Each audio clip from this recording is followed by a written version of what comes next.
¿Cómo andan, amantes de la filosofía? Estamos en este segundo video para seguir pensando junto con Sócrates e investigando acerca de este gran personaje de la filosofía griega.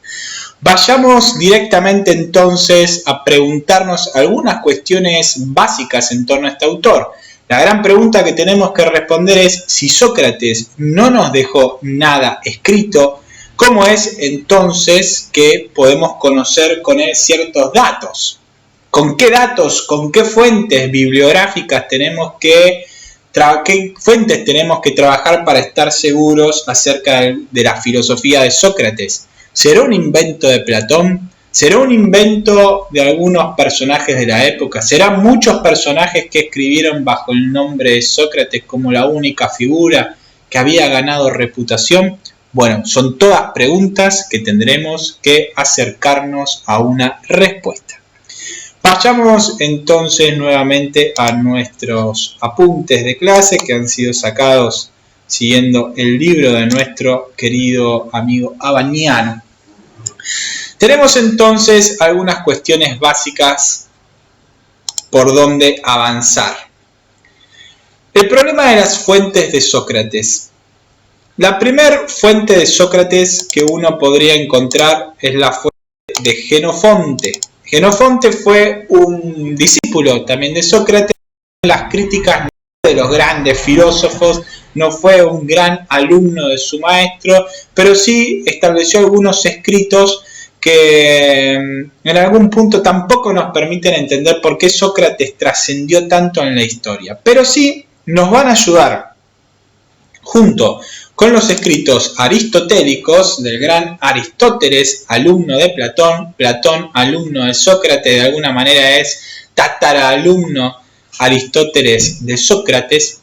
Vamos a poder reflexionar también que no agrega mucho más de lo que dice Jenofonte y Platón, pero sí los escritos de Jenofonte y de Aristóteles nos van a servir principalmente para ponerle límites a algunos textos de Platón, para poder comparar de alguna manera algunos dichos de Platón acerca de Sócrates, que por momentos lo engrandece, por momentos quizás hasta incluso se hace alusión o intenta responder a algunas críticas que le hacían a Sócrates algunos pensadores del momento. Por lo tanto, ¿hasta qué punto?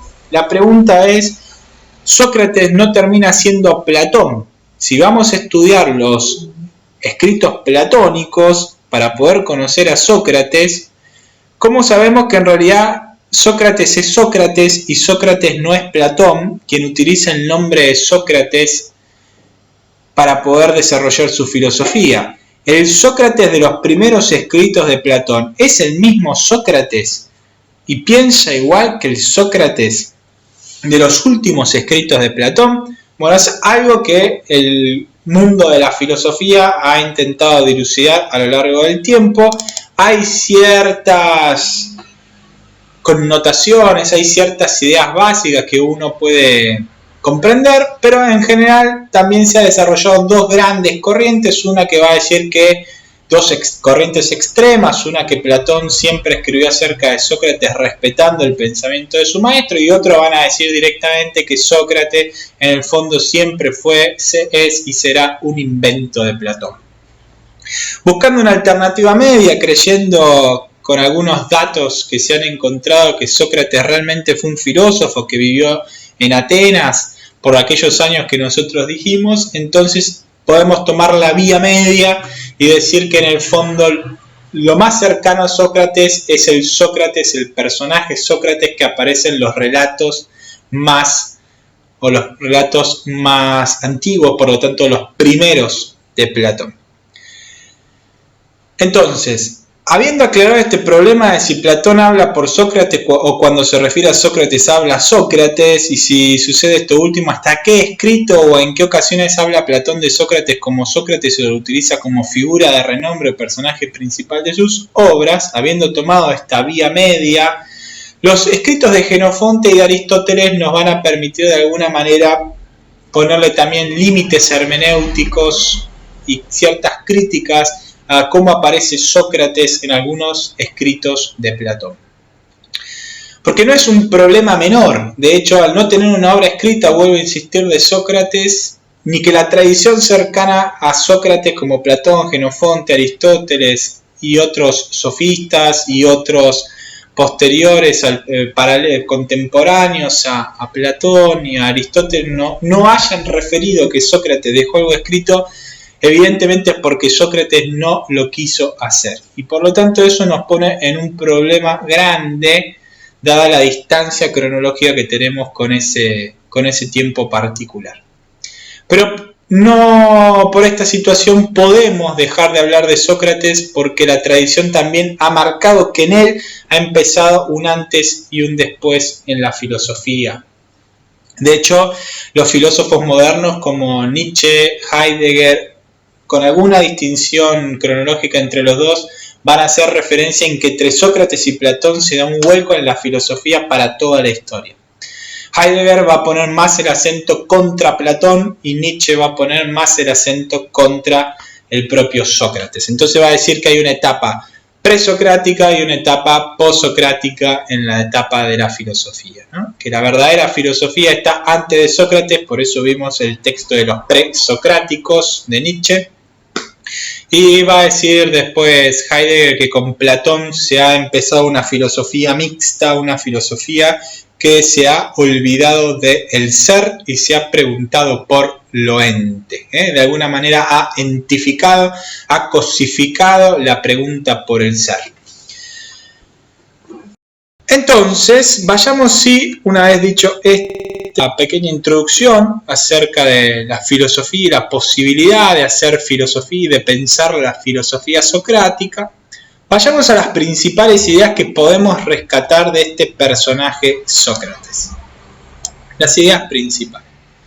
Como dijimos en un primer momento, haciendo referencia al arte del padre como escultor, al arte de la madre como comadrona, y a este oráculo que recibe Sócrates o que hace referencia Platón sobre Sócrates en la Apología de Sócrates, el conócete a ti mismo, de alguna manera es una máxima que resume toda la filosofía socrática. La filosofía entonces está en el aprender a saber vivir, está en el aprender a saber cómo debe ser mi forma de vivir, la forma de vivir del ser humano en la polis. Obviamente Sócrates se preguntaba por el saber vivir del ser humano en la polis griega, y por lo tanto la pregunta que está por detrás, que se traducirá o se traspasará también a Platón, es la pregunta por el bien. O sea, conociendo el bien, voy a obrar como se debe obrar. Esa es la pregunta básica que está por detrás de los textos de los textos platónicos que hacen referencia a Sócrates. Profundicemos entonces un poco esta cuestión del giro antropológico. Su objeto del filosofar es el ser humano, es un ser humano que vive en comunidad, que vive en la polis, una polis que tiene determinadas leyes que Sócrates por momento critica y Sócrates por momento enaltece. No deja de creer que la polis es como el lugar por excelencia para que el ser humano se pueda desarrollar, siempre y cuando se tomen determinadas características o se cambien determinadas cuestiones de la vida social. Pensar sobre uno mismo debe llevar al ser humano a reconocer sus límites. Pensar sobre uno mismo debe llevar al ser humano a reconocer sus límites. Entonces, pensando junto con Sócrates, es sabio aquel que sabe que no sabe la totalidad de sí mismo y de su modo de relacionarse con los demás. En general, que no sabe en totalidad de la vida individual y de la vida social. El camino de Sócrates va a ser un camino que va a respetar la ignorancia, pero no la ignorancia porque es bueno ser ignorante, porque no va a asociar la ignorancia con el bien, sino que va a ser la ignorancia el punto de partida para poder encontrar el bien, este saber vivir, este saber cómo debo vivir o qué debo hacer para vivir bien. El que cree saber para Sócrates si recordamos lo que escribió Platón en el Fedro acerca de esta referencia al mundo egipcio, posiblemente es aquel que no sabe. Mientras que el que se para desde una actitud de humildad ante la realidad, sabiendo que no lo sabe todo, quizás sí sabiendo algunas cosas, pero que no lo sabe todo, le permite a la realidad que se manifieste. Y en este sentido, uno descubre que en Sócrates, a pesar de lo que muchos filósofos de principio de la contemporaneidad han intentado criticarle, no deja de ver y de concebir a la verdad a la manera en que los griegos presocráticos, predecesores de él, concebían a la verdad. La verdad era concebida como aletheia. La aletheia es el desocultarse del oculto, ¿no? Los griegos veían a la verdad como un desocultarse de esta physis que se le daba y se le mostraba. Sócrates no es ajeno a esta concepción de verdad. No piensa la verdad a la manera parmenidia de lo que es y lo que no es, no es. La piensa, habría que animarse a ver, sin Sócrates no piensa la verdad a la manera más bien heraclitiana, es decir, permitiendo que la verdad como el desocultarse del oculto, que en ese desocultarse también termina ocultando, como alguno de esos apotegmas que habíamos visto del propio Heráclito. Asocia esa verdad, que en el fondo él va a asociar al bien, a cómo debo vivir, cómo debo obrar para obrar bien y por lo tanto ser una persona que viva según como tiene que vivir, va a asociar ese bien obviamente a la virtud. Entonces el conocimiento, como decimos, va a ser un conocimiento del saber hacer. La virtud tiene que ver con una palabra griega que se llama arete. La arete tiene que ver con este saber vivir, el buen obrar, y por lo tanto el conocer la verdad y el conocer y obrar bien van a estar de la mano. El que conoce la verdad, el que conoce el bien, va a obrar bien. En esto va a haber una distinción con respecto al propio Aristóteles, porque Aristóteles va a hablar de que la virtud en el fondo implica una disposición permanente del ser humano a obrar bien y por lo tanto va a tener que seguir entrenándose, va a poder perder esa virtud, pero para Sócrates una vez que se conoce el bien se obra bien, es bastante más proporcional, es como que conocer el bien necesariamente te lleva a obrarlo, deja de lado de alguna manera esta concepción de entrenamiento, de persistencia en el obrar bien. Puede ser una de las críticas que se le puede hacer a Sócrates. ¿Alguna otra cuestión en este giro antropológico? La humildad se encuentra ligada al filosofar. La humildad pasa a ser un modo de ser filosófico, un modo de ser del filósofo. Aquel que se para con una actitud de humildad ante la realidad es aquel que le permite a la realidad manifestarse tal cual es y por lo tanto la va a poder conocer.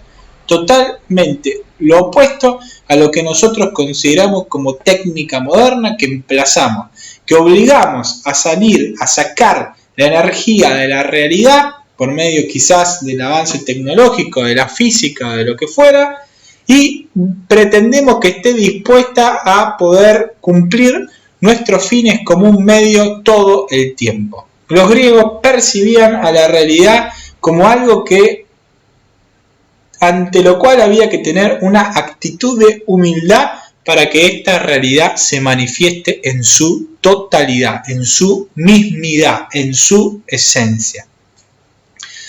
Por eso digo que Sócrates no dejaba de alejarse de esta concepción de aletheia del mundo griego. No podemos conceder, mirando con los anteojos platónicos o del Platón de la República en adelante, que el pensamiento simplemente es un pensamiento racional y todo el dualismo antropológico que se generó con respecto a esta cuestión, esta separación de alma y cuerpo, un cuerpo que siente pero que es inferior al alma, que piensa y que llega al conocimiento del universal, del mundo de las ideas o de la dialéctica platónica.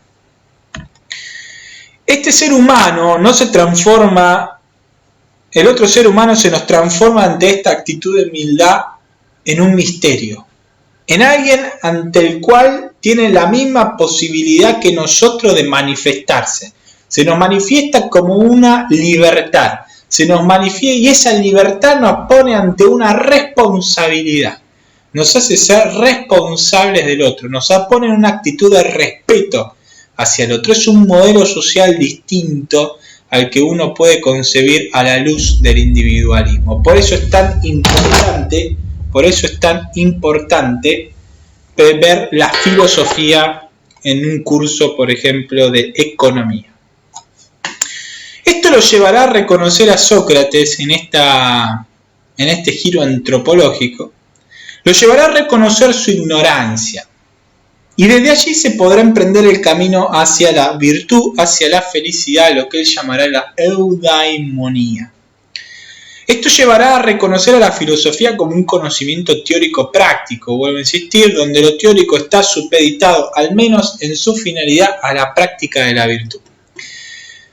Vuelvo a insistir, para Sócrates, y con esto cierro este video, para Sócrates el conocer tiene que estar orientado al conocer cómo obrar. En ese conocer cómo obrar, entonces conocimiento y virtud van a quedar atadas de la mano. La verdad y el bien van a quedar atados de la mano. Conocer la verdad y actuar bien van a quedar atados de la mano. Algo interesante para rescatar, en este conocer el bien es un bien que se va a poder descubrir ante una actitud, se va a desvelar ante una actitud de humildad del ser humano, una actitud de humildad que nos va a llevar a reconocer al otro con un respeto, como una libertad, y por lo tanto nos va a hacer responsables también de que el otro pueda vivir bien. Nos hace solidarios, nos hace respetuosos, nos hace responsables, nos hace personas virtuosas. Con esto entonces terminamos este segundo video. Nos vemos entonces en un tercer video para seguir pensando la mayéutica y para poder seguir pensando algunas cuestiones más en torno a nuestro gran filósofo Sócrates.